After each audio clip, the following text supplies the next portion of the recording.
Ngayong gabi ay babiyahe na kami mula sa 2 weeks na pananatili sa Kabakungan Allen, Northern Samar. Merong paparating na bagyo, kaya kung mapapansin nyo nabasa na si Antet at si Chris dahil bumuhos ang napakalakas na ulan kanina. Pero after ng ilang minuto ay nawala rin. Masala kami sa gitnang ulan, guys. Sa mga bago lang sa ating channel, ako nga pala si Alpha at nakatira kami ng aming pamilya sa isang gym. Sa aming paglilipot, kinakailangan naming manatili ng matagal sa isang lugar dahil may mga trabaho rin kaming dapat harapin at may mga bata tayong kasama na nagsisipag-aral pa. At isa na namang pagpapaalam ang nagaganap ngayon dahil iiwan naman natin ang ating mga mababait na naging kapitbahay at muli ay magpapatuloy na naman tayo sa ating pagbiyahe at pangarap na malibot ang buong Pilipinas.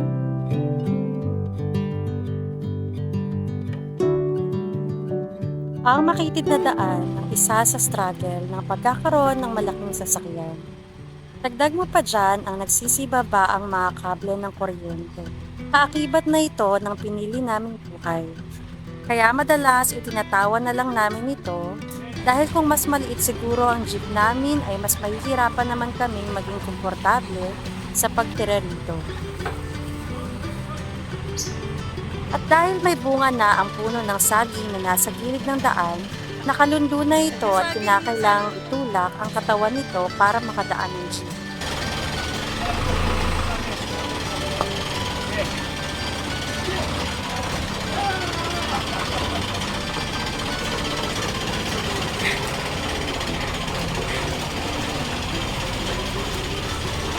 Stop! Wait lang. Okay, tuloy mo. Okay. Sige na. Okay.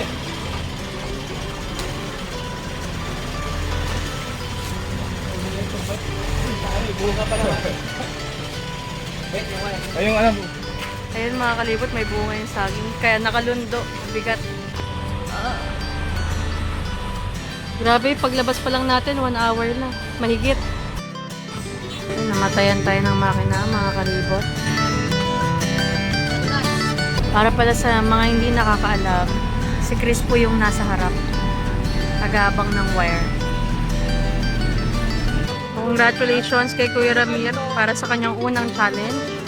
So, sa ngayon, sa kalsada muna tayo papalipas. And then, Ganun mo naman lang yung sa talaga.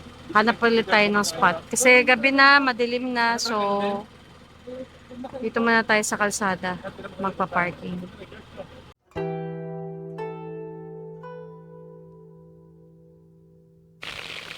Sa tabing kalsada na kami nagpaumaga.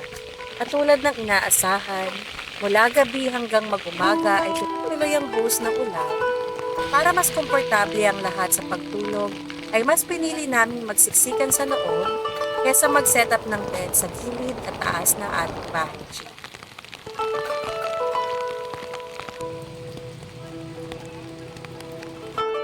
So dahil maulan, dito lang muna tayo sa kwarto. If ever naman, meron naman pinto dito if gusto namin lumabas.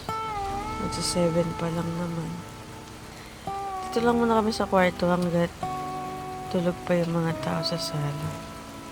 Kaya magmumuni-muni kami. Pinatay ni Daddy electric fan. Nilalamig. So, yung size ng bed namin ay double size yung size. Tama po ba? Queen size, single bed, double bed? Basta double. 7 by 4 yata. Ang ng kutsyon. 7 feet by 4 feet. Oh, pero nung in-order ko to double talaga yung size. Lagay ko na lang sa screen yung screenshot na in-order namin na kutsyon sa Uratex sa Shopee. And hinati-hati lang ni Daddy sa 4 para maging foldable. Kaya dapat di na to nakikitulog sa amin. Ito, dapat hindi na nakikitulog to. Dapat hindi na nakikitulog to sa amin. Ang laki-laki na eh. Dapat may sarili ka ng kaan. Doon ka na sa taas, matutulog. Ano yun? apat na tao natutulog dapat doon, tapos kay Tiko lang, ha? Share kayo, di ba? Brotherhood kayo. Dito naman sa sala, si Tiko, si Chris. Doon sa isang sofa, si Jo. So, dito sila sa sahig kasi ayaw nilang maglatag ng higaan. Tatamad na sila mag-convert. Nag-movie night kasi sila. Kaya, dyan na sila nakatulog. Pero okay na rin nga kasi umuulan din sa labas. Kesa dun sila sa rooftop tent matulog. Grabe mga kalibot to. Ibagyo sa labas.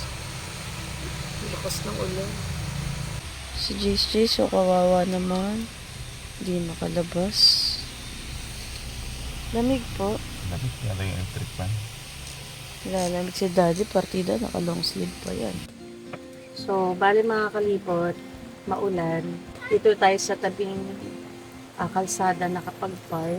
And since may bagyo, stop muna tayo sa biyahe. So, kung makita nyo, talagang nakasiksik kami sa loob. Hindi na rin kami maglalatag ng awning canopy ng ating jeep kasi nga malakas yung hangin, so baka tangayin lang. Tapos, yung kanyang bakal is baka makatama ng iba. Ngayon, si Chris, tsaka si Tiko, at tsaka si Ramir, kung mapapansin nyo, ay wala sa jeep. Kasi sila ay namalengke. Naka-tricycle naman sila. And si Tiko, since naboboard siya, is sumama na siya. Oo, tusun mo po ako, sabihin mo na lang. Sige po, magigib ka ng 10 drum ng tubig. Joke lang. Sige na, mag-iwan ko. Dito naman sa kwarto, busy si Daddy mag-work. Right now, alam ko nag-edit siya para sa kanyang upload later. Sa ganitong mga panahon, ang sarap magkape. Timpla ba po kita ulit? May kape na po. Ang sarap eh. Pag masarap, kailangan 2 beses magkakape. So mga kalibot, ang sarap magkape ngayong maulan. And then, hindi naman sa lahat ng pagkakataon, activities and puro gawain tayo. So there are also days like this na ang sarap sumika. Sarap matulog, no? Ang sarap mag-Netflix. And kung mapansin nyo si Jace, nag-Roblox siya, kausap niya yung kanyang pinsan na nasa Cavite. Naglalaro siya kasi nag-break time siya since after niyang mag-exam. Ay, lakas ng ulan mga kalibot. Grabe. Wala muna tayong gala for today.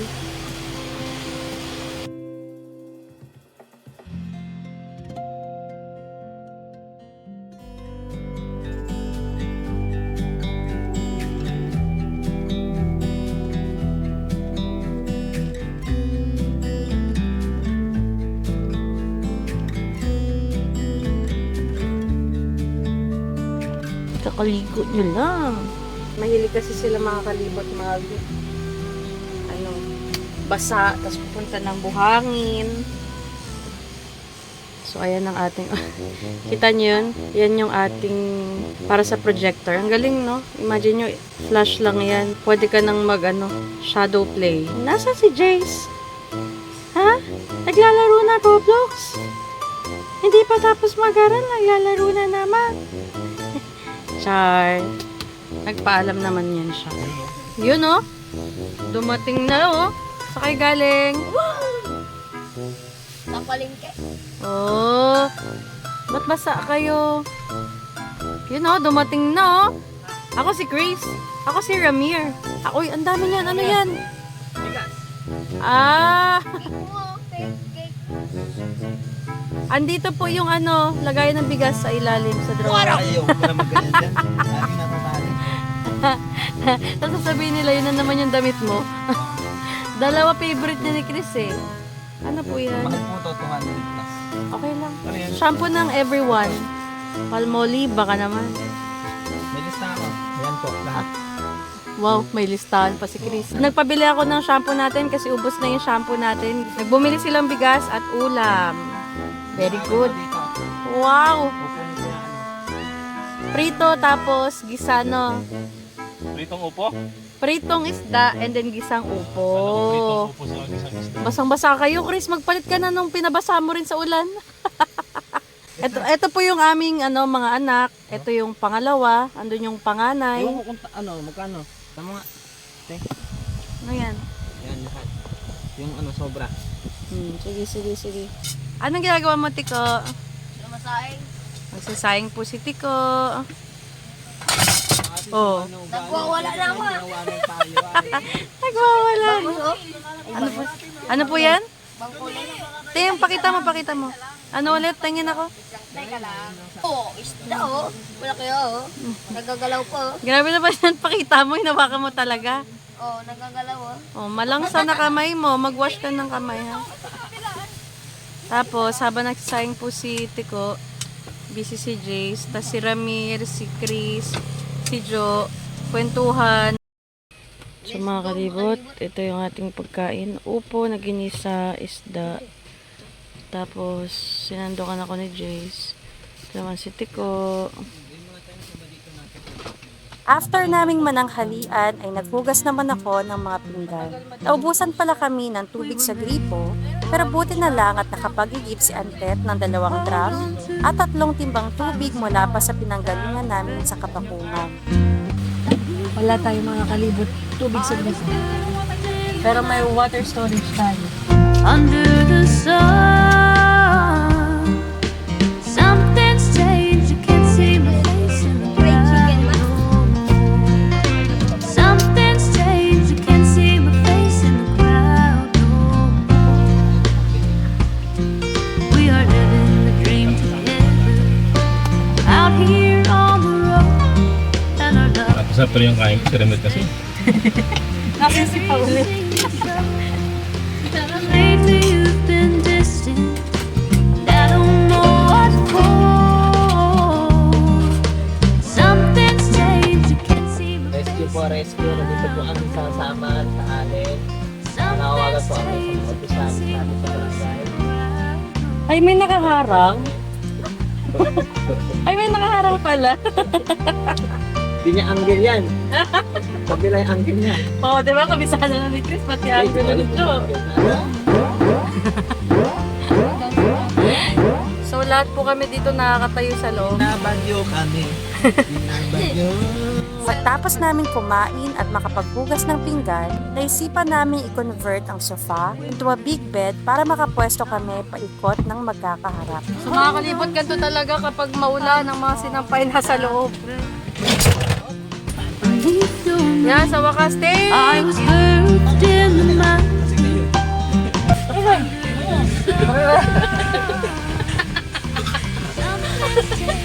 Ang galing na na. Yung gustong gusto pero tamad na tamad. Pero pala na ganun, no? Oo.